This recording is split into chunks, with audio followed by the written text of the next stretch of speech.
22nd. Have a good show, guys. Robert, Steve. Okay, Quiet on set.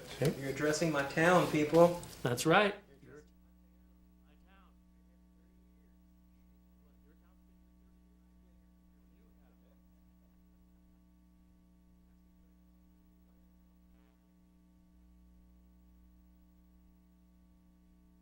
Yeah, it's called Second Saturday, and it's a wonderful event that's been going on for a number of years here, and it's spread to the Midtown area. And I have Councilman Steve Cohn here, as we're going to talk about that and some other events that the city helps put on, and you'll be amazed at some of the things that happen at the Second Saturday event. Then we're going to talk about a kind of a run for the arts, except it's vertical. So stay tuned for LiveWire right after this.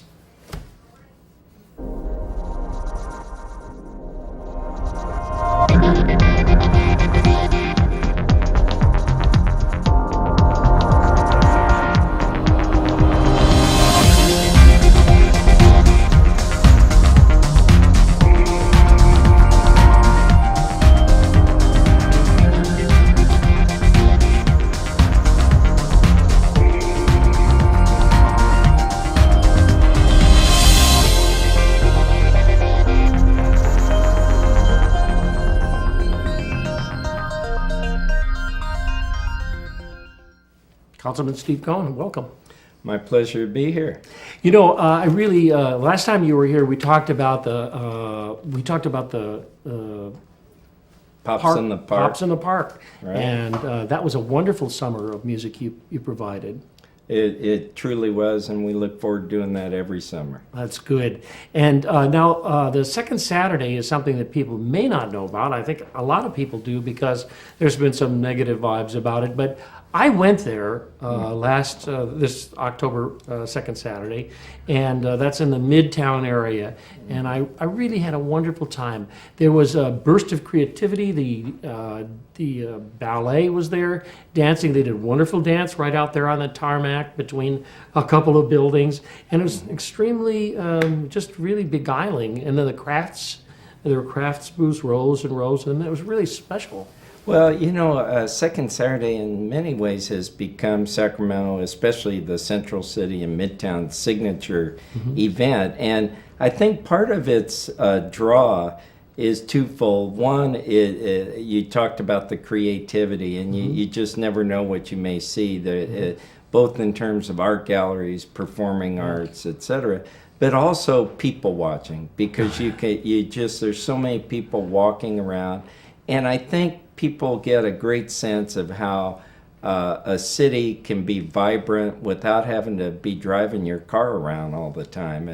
And of course the restaurants and the cafes just add so much to it. So it's a very eclectic mixture, but a very urban mixture in a very positive way. So I think it really has become our signature event for Midtown, but you know, it exists throughout the region. You know, even some of the suburban areas, Roseville, Folsom, and within the city, North Sacramento, Oak Park, East Sacramento, all have a little bit going on. Yeah, and it really helps the entertainers and the craftspeople and the artists all prepare for an event and present good things for folks.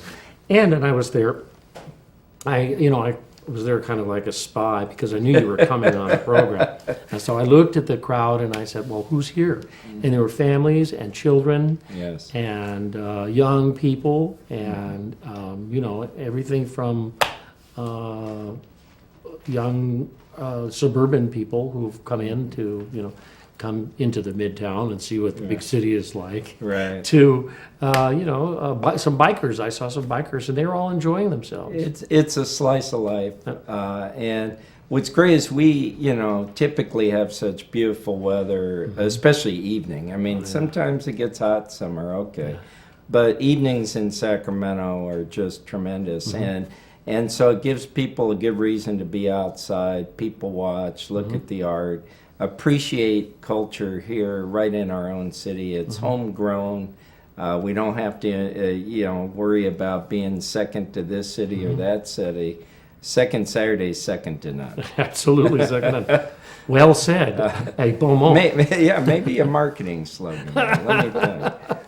At any rate, I also liked that there was a really kind of a variegated amount of kinds of things you could see. Besides, the restaurants like Marika's Hungarian, up the street is the Teacup Chinese, and so that there's that part of the downtown is a really kind of multicultural, the art collective is there, and there's lots of artistic things just set right in that town. But also in this parking lot, there were social service agencies with tables. You could go and learn what Take Back the Night was all about, Right. And they would talk to you. And then there were also some people giving little speeches and things. It truly community-based, Yeah. and it really started community-based. This wasn't an official city program or event. It really started by folks in the community. It just grew to the point where now it's so big, the city obviously has to be involved to make sure traffic flows and people can move around. And the Midtown Business Association is very active. But it still has that real spirit of grassroots coming up from the community, not something that's been imposed on the community. And it wasn't so jammed that I couldn't get to a booth, or I couldn't watch the dancers Right. or get near a stage. That would be the over success of the thing. Right. Well, it's a big enough area. There's a lot. If one street, like 20th Street, for example, between J and L, typically is the most dense area. So if you don't want that real dense crowd, you just walk a block or two or a few blocks away, and it thins out. Yeah. But you still see people milling about, walking around throughout the central city, especially in Midtown, and even, as I say, East Sac, Oak Park, other areas as well, North Sacramento, and even out into the suburbs. And parking wasn't such a hard thing for me. I think I parked somewhere around L and 20th. Well, if you can find a spot on the street, which is easier during the cooler months, during the height of the season, summer, spring, early fall, sometimes it's hard to find a spot right on the street, but we have great deals being offered. For example, 17th and L, the city runs a state garage at night. Yeah. It's only $3 for, you can park there all night and come, walk around, come back after a few hours. So it's Great. really a good deal, and that's 17th and L Street. Yeah, and that's also near that great kind of restaurant areas of Carlos. And Exactly, all yeah. of that. People can really go to some really nice restaurants in that area. Absolutely, some of the best in our region. Yeah, absolutely. So the development of it is that does it go throughout the year, or does it stop? It actually does go throughout the year. Obviously, when it gets into rainy season, Yeah. you see attendance dwindle. But it is every second Saturday throughout the year. And during the winter months, when it's a little off, a little fewer people, we'll start planning, whatever changes we might want to do for the following season. And so we'll be thinking about that during the off season. One of the ideas is that maybe end it a little bit earlier in the evening. Traditionally, When does it usually begin? Usually 6 to 10 is the official part, but keep in mind there's lots of people before 6 o'clock Yeah. and then people after 10.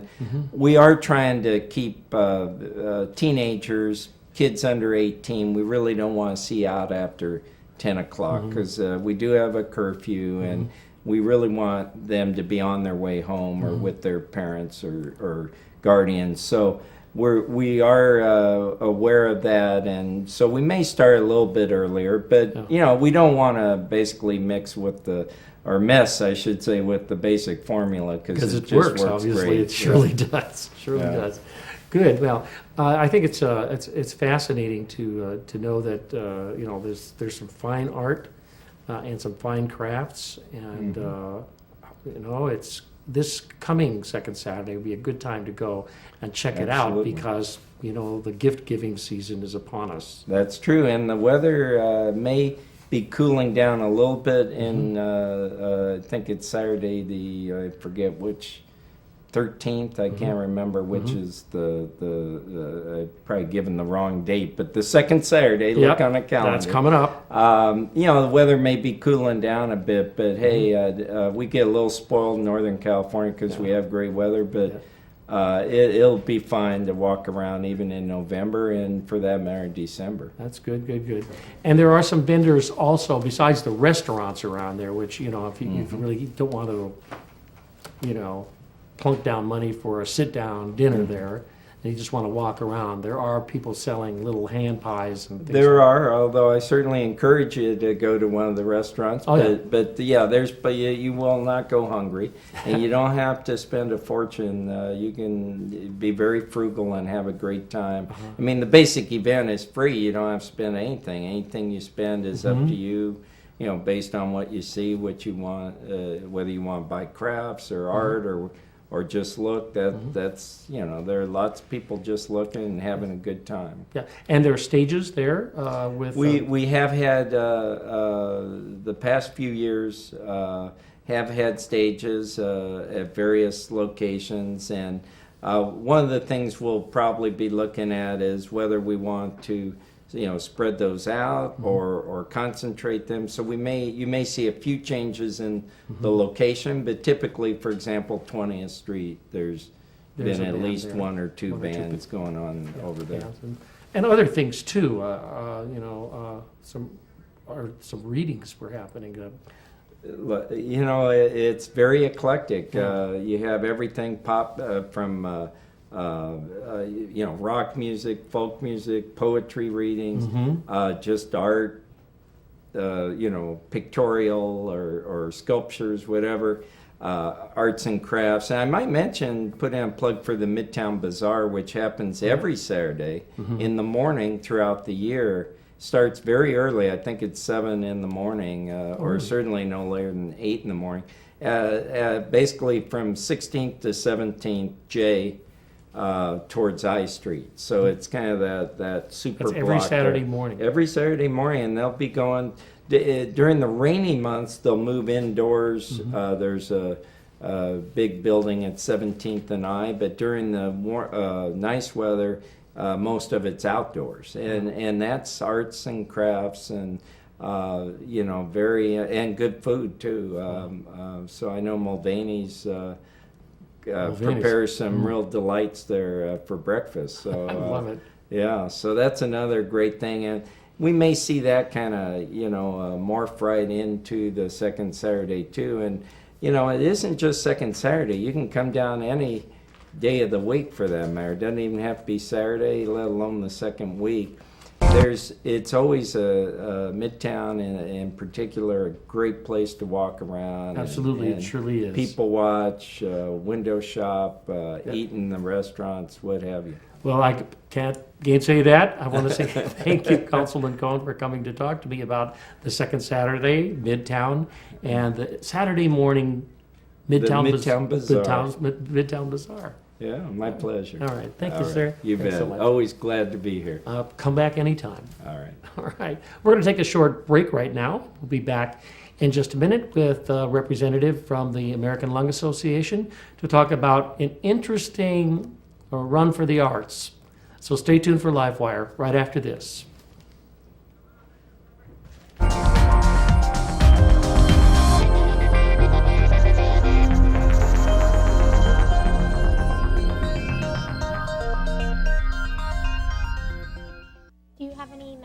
For your audiences in Sacramento? Support Access Sacramento.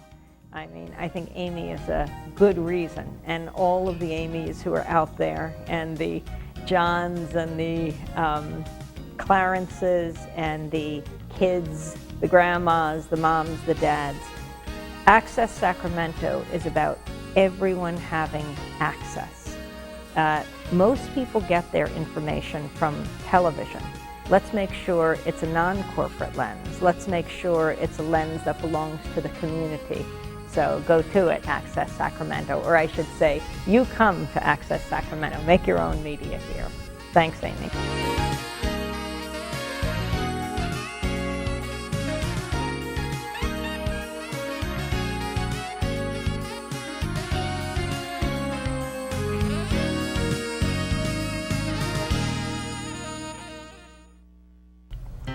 Hello, I'm Community Television. And I'm Corporate Media. The channels I own serve as my personal mouthpiece. I tell you what I've told you you want to know. Wow, that sounds really great for you.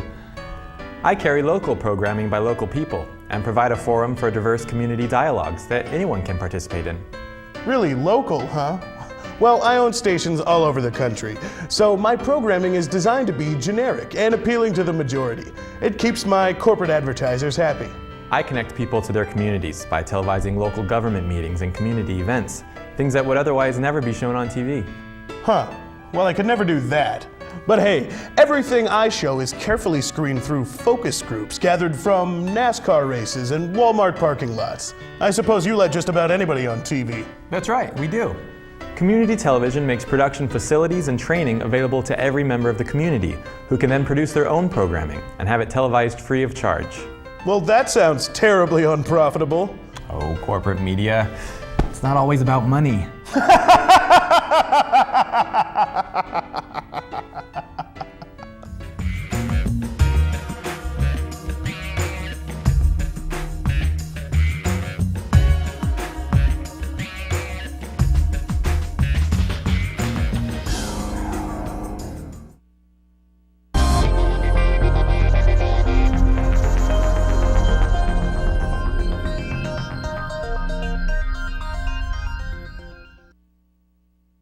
Was it a shark attack, a knife fight, a bowling accident, or what? Look at this.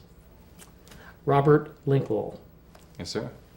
You actually are a cancer survivor. Yes, sir, I am. Lung cancer. And you're here because it's very important for us to deal with cancer and for us to continue to wage this war against this killer Yes, sir. in our body politic, in our bodies. And you've survived this, and I'm glad you're giving back by doing this project. Absolutely. I was trying to get. I said maybe it was the arts we were supporting. Yeah, it's the medicinal arts. In that the funds from this fundraiser that you're here to talk about are going to go to the American Lung Association. Yes, sir, they are. Good. Tell me about what the idea of the event is. It's pretty unique. It's different from any other charity event or fundraising event. It's not a run to feed or a marathon for this, or it's a vertical climb, and they've been doing them all over the country. Sacramento had their first one last year, and I was lucky to be a part of that. And we had 206 people in it last year. We're hoping to break that number this year.